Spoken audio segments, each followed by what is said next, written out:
Hello, I just came back from Barcelona where everyone has apparently decided that Huawei made a better foldable phone than Samsung did. And of course, I'm here to tell you that that is false. Huawei's design makes for a worse product, but a better business decision. And if I seem to be making no sense at all right now, then hear me out.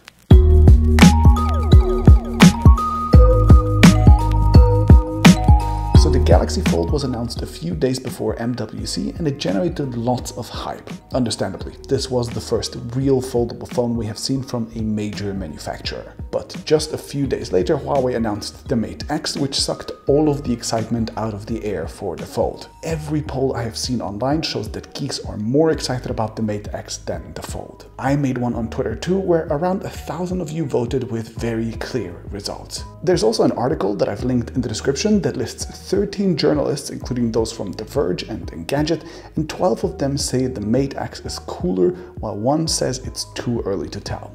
That's about as decisive as it gets, which is not hard to understand.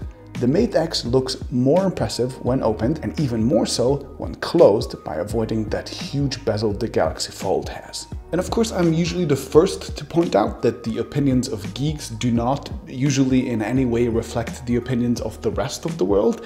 But I think in the case of foldable phones, the entire audience of these devices are geeks. So these polls and opinions, they actually can be seen as a measure of success. And geeks definitely seem to like the Mate X more, so the PR victory goes to Huawei. But here's the thing, from everything that I can tell, the Mate X is actually also the worse product. Hear me out. A product, in the sense that it is an object that you can actually use, should be functional and should perform a task reliably over its expected lifetime. And there are currently two functional challenges that foldable screens have. One, glass doesn't like to fold, so they are made of softer plastics which will presumably scratch really easily. And two, the screen has to switch between a stretched and a compressed state.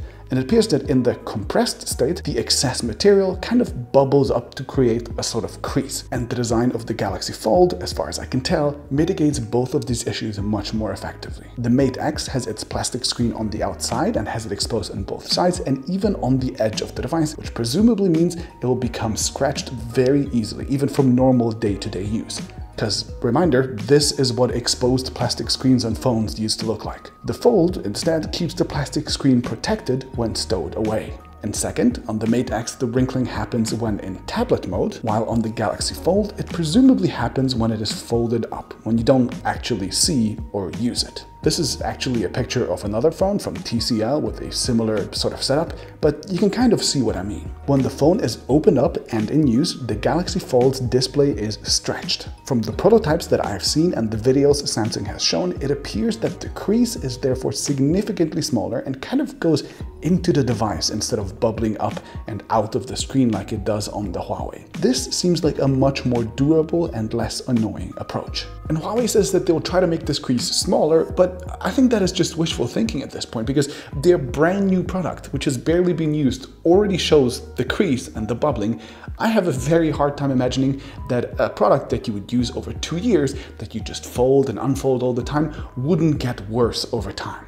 In other words, the Fold looks less visually attractive, but its design means that it will probably not scratch as much, and it probably won't bubble up as much either. Oh, and it's like $600 cheaper and will come to market sooner than the Mate X. Sure, the small screen with the huge bezels looks silly, but I think functionally the Samsung phone is more superior as a quote-unquote day-to-day product. And yet, I think Huawei won this round, because nobody should buy either of these phones as real functional products. They should be bought as collector's items or party tricks that people show at dinner parties that I'm too poor to be invited to. The only purpose of both of these devices is to grab headlines, to build a brand, and to show that one company has technological superiority over another. And in this sense, I think the Mate X did a much better job. But you, if you hear from any tech journalist or influencer or anyone who concludes from what we've just seen that one company is much better at doing a foldable than the other, then dismiss those claims.